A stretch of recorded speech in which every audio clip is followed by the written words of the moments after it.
സ്ലോട്ടില്ല. അയ്യോ എടാ, എനിക്ക് അതിനെപ്പറ്റി ഒന്നും പറഞ്ഞുവിടാ. ഞാൻ സെർവറിലെ ഡിസിഷൻസ് ഞാനല്ലോ എടുക്കുന്നത്. സെർവറിലെ ഡിസിഷൻസ് അഡ്മിൻസ് അല്ലടാ എടുക്കുന്നത്. എനിക്ക് അതിനെപ്പറ്റി വലുതായിട്ട് അറിഞ്ഞൂടാ. എനിക്ക് അതിനെപ്പറ്റി അറിഞ്ഞു. നിങ്ങളത് അഡ്മിൻ പാനലിലുള്ള ആരെങ്കിലും ലൈവ് വരുമ്പോൾ അവരോട് ചോദിക്കണം പ്ലീസ്. എനിക്ക് അതിനെപ്പറ്റി അറിഞ്ഞൂടാ. ആൻഡ് വേറൊരു കാര്യം എന്ന് പറഞ്ഞാൽ ഞാൻ ചന്ദ്രന്റെ ഇത് കണ്ടായിരുന്നു. ചന്ദ്രന്റെ കാര്യത്തിൽ ഞാനൊരു കാര്യം പറഞ്ഞുതരാം നിങ്ങളുടെ അടുത്ത്.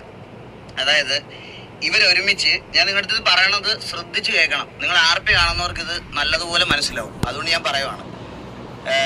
ചന്ദ്രന്റെ കാര്യത്തിൽ ഞാൻ പറഞ്ഞുതരാം. ചന്ദ്രനും ഭരചന്ദ്ര സാറും ഒരു മ്യൂച്വൽ അണ്ടർസ്റ്റാൻഡിൽ, അതായത് PDയിലും കുറച്ച് പേർക്ക് സംസാരിക്കാൻ താല്പര്യമില്ലാത്തവരുണ്ട്, TVക്കകത്ത് സംസാരിക്കാൻ താല്പര്യമില്ലാത്തവരുണ്ട്, സിറ്റിസൺസ് ആയിട്ട് നിൽക്കുന്നതിൽ സംസാരിക്കാൻ താല്പര്യമില്ലാത്തവരുണ്ട്, PvP കളിക്കാൻ വേണ്ടി മാത്രം താല്പര്യമുള്ളതാണ്. അങ്ങനെ കുറച്ച് പേരുണ്ട്. അപ്പോൾ ഈ PDയിൽ ഭരചന്ദ്ര സാറിനും അതുപോലെ തന്നെ ഇവിടെ ഡ്രീമറിനുമാണ് ഇത് RP ആയിട്ട് മുന്നോട്ട് കൊണ്ടുപോകാൻ പറ്റുന്ന 2 പേര്. നിങ്ങളൊരു കാര്യം ജസ്റ്റ് ചിന്തിച്ചാൽ മതി. ഡ്രീമറിന് PvP ആണ് കളിക്കേണ്ടതെങ്കിൽ അവൻ ഒറ്റയ്ക്ക് ഇതുപോലത്തെ RP പുള്ളി ചെയ്യാതെ നേരെ പോയി നമ്മുടെ കൂട്ടത്തിലുള്ള പിള്ളേരുടെ കൂടെ നേരെ പോയി സിറ്റുവേഷൻ എടുത്താൽ മതി. അവൻ എന്നിട്ടും അതിൽ നിന്നൊക്കെ മാറി അവൻ ഒറ്റയ്ക്കാണ് RP ചെയ്യുന്നത്. അവന് PvP ആക്കാൻ ഒരു താല്പര്യമില്ല. ഇന്നത്തെ കാര്യം ഞാൻ പറഞ്ഞുതരാൻ കഴിയും. ഇന്ന് സംഭവിച്ചത് എന്താണെന്ന് വെച്ചാൽ ഇവർ 2 പേരും കൂടിയാണ് ഈ RP പ്ലാൻ ചെയ്ത് വന്ന സമയത്തുണ്ടല്ലോ, ചന്ദ്രന്റെ പ്ലാൻ എന്ന് പറഞ്ഞാൽ ഭരചന്ദ്ര സാറിനെ ഹോസ്റ്റേജ് എടുത്തിട്ട് പോയി സംസാരിക്കുക എന്നുള്ളൊരു കാര്യം, സംസാരിച്ച് കുറച്ച് കാര്യങ്ങൾ ഡീലിൽ വെച്ചിട്ട് നേരത്തെ പോലത്തെ ഒരു RP ചെയ്യാൻ വന്നതാണ്. പക്ഷെ ആ സമയത്ത് ഭരചന്ദ്ര സാറിന് അത് മനസ്സിലായില്ല എന്താണെന്നുള്ളത്. അപ്പോൾ പുള്ളി പെട്ടെന്ന് സിറ്റുവേഷനിൽ നിന്ന് ഇതായപ്പോഴത്തേക്കിന് കൂടെ വന്ന് ഇവന്മാരെ അടിച്ചപ്പോഴത്തേക്കിന് പുള്ളി അതിൽ നിന്ന് വെളിയിൽ പോയപ്പോഴത്തേക്കിന് ചന്ദ്രൻ ലൈവ് ആണല്ലോ, ചന്ദ്രൻ എന്തുവാണ് നടക്കുന്നതെന്ന് അറിഞ്ഞുകൂടാ. അപ്പോൾ ചന്ദ്രൻ എന്ത് ചെയ്തെന്ന് വെച്ചാൽ വെളിയിൽ പോയിട്ട് കുറച്ച് കഴിഞ്ഞപ്പോൾ ഭരചന്ദ്ര സാർ കൂളായി.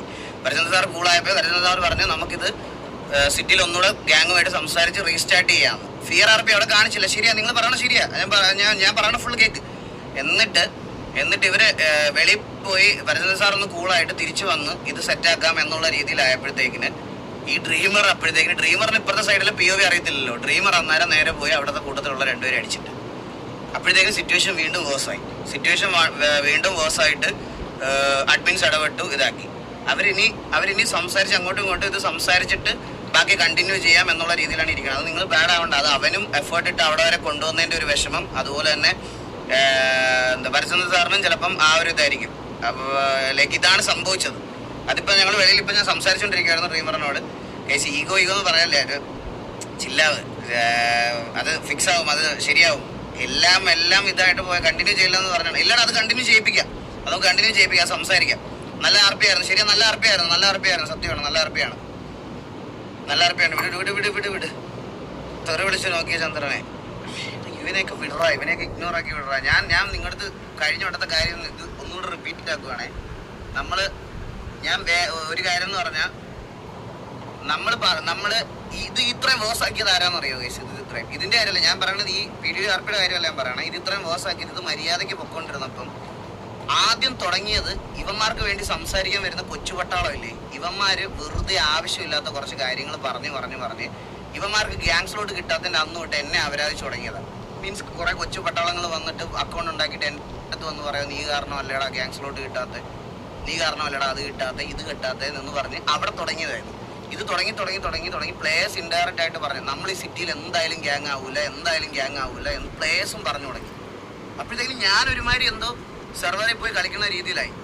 സെർവറിൽ പോയി ഞാനിത് പറയുക, എന്തായാലും അങ്ങനെ പറഞ്ഞു വരുത്തി, ഇനിയിപ്പോൾ നീയൊക്കെ അങ്ങനെ പറഞ്ഞു, എന്തായാലും പറഞ്ഞു വരുത്തി, ഇനിയിപ്പോൾ അങ്ങനെ പറഞ്ഞു വരുത്തി. നിങ്ങളെ പറഞ്ഞ് മനസ്സിലാക്കാനുള്ള ബുദ്ധി എനിക്കില്ല, എനിക്ക് ആ ബുദ്ധിയില്ല. നിങ്ങളെ പറഞ്ഞ് ഇമ്പ്രസ് ചെയ്യാനുള്ള ആ ഒരു ഉരുട്ട് ബുദ്ധി എനിക്കില്ല. അപ്പോൾ എന്തായാലും നീയൊക്കെ പറഞ്ഞ് അങ്ങനെ വരുത്തി, ഞാൻ കാരണമാണ് സെർവറിൽ സ്ലോട്ട് കിട്ടാത്തത്.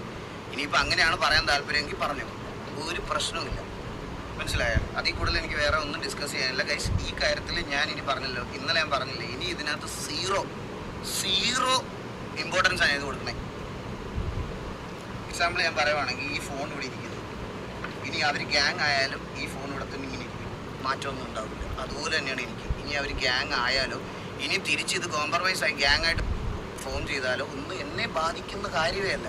എന്തോ ആയിക്കോട്ടെ, അവരുടെ കാര്യം എനിക്ക് അറിയണ്ട. എന്നെ ഇതിനകത്തോട്ട് ഇവരുടെ ഒരു കാര്യത്തിലും ഇടപെടാനും സംസാരിക്കാനും എനിക്കിനി താല്പര്യമില്ല. ഓടാ കുഞ്ഞിന്, അതെ നീ ഇതൊക്കെ നിന്റെ വാക്ക് ചെൽപ്പടിക്ക് നിൽക്കുന്നവന്മാരോട് പോയി പറഞ്ഞാൽ മതി, എന്നോട് പറയില്ലടാ മോനെ പ്ലീസ്. അതൊന്നും അനുസരിക്കാനുള്ള ഒരു മൈൻഡ് സെറ്റ് ഉള്ള ആളേ അല്ല ഞാൻ.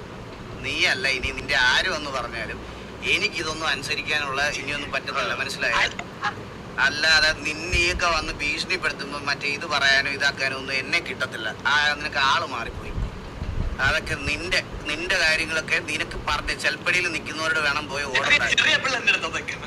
അതെ, ചെറിയ പിള്ളേരുടെ അടുത്ത് അതൊക്കെ നമ്മുടെ അടുത്ത് ഇറക്കരുത്.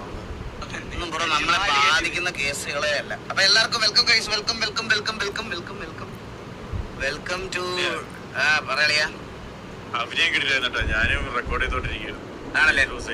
നീ എന്നെ കോള് വിളിച്ചപ്പോഴാണ് അളിയാ ഞാൻ സത്യം പറഞ്ഞ. എടാ അവള് വിളിച്ചതാ. എന്താ കാര്യം പറയട്ടെ, ഞാൻ ഇത്ര നേരം ഡ്രീമറിനോട് കോൾ വിളിച്ച് സംസാരിക്കായിരുന്നു. സാധാരണ ലൈവ് ഇടുന്നതിന് തൊട്ട് മുന്നേ അവളെ ഞാൻ വിളിച്ച് ലൈവ് ഇടാൻ പോവാന്നൊക്കെ പറഞ്ഞിട്ടാ ലൈവ് ഇടുന്നേ. അപ്പൊ ഞാൻ അവളെ വിളിക്കാതെ ഡ്രീമറിന്റെ കോള് കട്ട് ചെയ്തിട്ട് നേരെ വന്ന് ലൈവ് ഇട്ട്. ഞാൻ ലൈവ് ഇട്ടത് മാത്രമേ എനിക്ക് ഓർമ്മയുള്ളൂ. പടപട നിന്റെ കോള് ഇറ്റാച്ചിയുടെ കോള് എല്ലാവർക്കും അണ്ണാ ഒന്നും പറയല്ലേ ലൈവ് ലീക്ക് ആവണത്.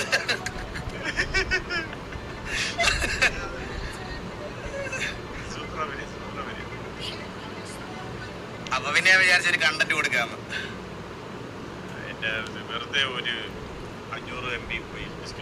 ഞാൻ നിന്റെ അടുത്തൊക്കെ ഒരു കാര്യം പറയട്ടെ, നീക്ക് ഈ കമന്റിൽ കിടന്ന് എന്തെങ്കിലും ഇട്ടാ എന്നെ എന്തെങ്കിലും ബാധിക്കുമെന്നാണോ ബ്രോ? Get A life. എടാ എനിക്ക് അഡ്വാൻറ്റേജ് അല്ലാതെ ഒരു ഡിസഡ്വാൻറ്റേജും ഇല്ല നീയൊക്കെ ഇവിടെ വന്നിരുന്ന് ലൈവ് കാണുന്നതിൽ.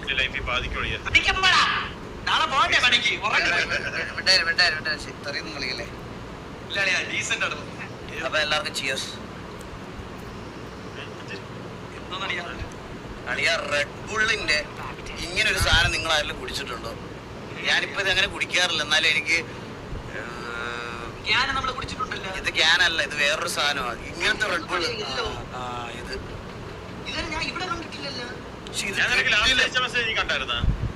ഇല്ല കണ്ടില്ല. ഇത് അല്ല പ്രൊമോഷൻ ഒന്നുമല്ല, ജോക്കർ ബ്രോ കൊടുത്തു വിട്ടതാ.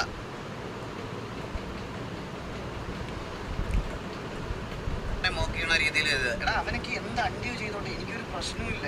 എനിക്ക് അവന്മാർക്ക് ഇത് മാത്രമേ പറ്റുള്ളൂ. മോസ്റ്റ് എക്സ്റ്റെൻഡ് അത് ഇതിനിപ്പുറത്തോട്ടില്ല. സാവേജിന്റെ പി സി കണ്ട് സാവേജിന്റെ പി സി നിങ്ങൾ എല്ലാവരും കണ്ടു എന്ന് വിശ്വസിക്കുന്നു. ആ സെയിം പി സി എന്റെ പുറകെ ഇരിക്കണം, ഇതായിട്ടിരിക്കുന്നത്. ആ സെയിം ക്യാബിനറ്റ് സെയിം ഇത്. ഗ്ലൗസ് കളി കാണുവാ. ഇന്ന് കളിയുണ്ടോ?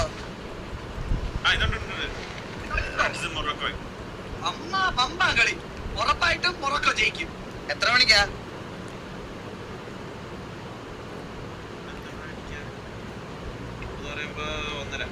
1:30 പൊളി പി സി ആണ്. ആ സാവേജ് സ്റ്റോറി ഇട്ടിട്ടുണ്ടോ? നിങ്ങൾ പോയി കാണാം. അവനും സെറ്റായി. അപ്പം എങ്ങനെ 2-1 മൊറോക്കോ വിൻ ചെയ്തു നോക്കാം. അളിയ നീ പറയല്ലേ അളിയ, നീ ഞാൻ ഒരു വേൾഡ് കപ്പ് കാണുന്നതിന് മുമ്പ് എന്നെ അനാവശ്യമായിട്ട് പോർച്ചുഗലിന് ഹൈപ്പ് കൊടുത്ത് മറ്റേ ഇതാക്കിയത് നീയാണ്. നീ പറഞ്ഞ ദൈവങ്ങളാണ്, റൊണാൾഡോ ദൈവമാണെ ബാക്കി എല്ലാവരും ദൈവത്തിന്റെ പുത്രന്മാരാണ് എന്നുള്ള രീതിയിലൊക്കെയാണ് നീ പറഞ്ഞത്. റൊണാൾഡോ ദൈവം എന്നുള്ളത് ഞാൻ സമ്മതിച്ചു തരാം. പിന്നെ ബാക്കിയുള്ളത് ദൈവപുത്രന്മാരാണെന്ന് പറയില്ല. അവന്മാരെ പോലെ ഈഗോ പിടിച്ച ഇവന്മാരെ ഞാൻ കണ്ടിട്ടേ ഇല്ല.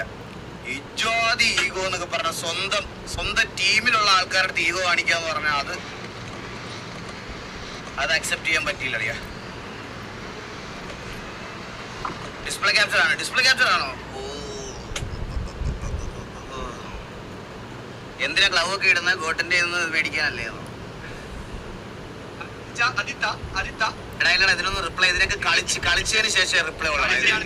ഇതിനൊക്കെ കളിച്ച് കാണിച്ചു കൊടുക്കുക. നമ്മൾ വെറുതെ ഇങ്ങനെ ഇരുന്ന് പറയേണ്ട ആവശ്യമില്ല. ഇതൊക്കെ കളിച്ച് കാണിച്ചു കൊടുക്കണം. ആർക്കോ ചുമ ഷെയോ എന്തോന്നല്ലോ, ആർ ടീമിനാണോ? അത് ടീമിന് ഷെയോ തോന്നുന്നുണ്ട്.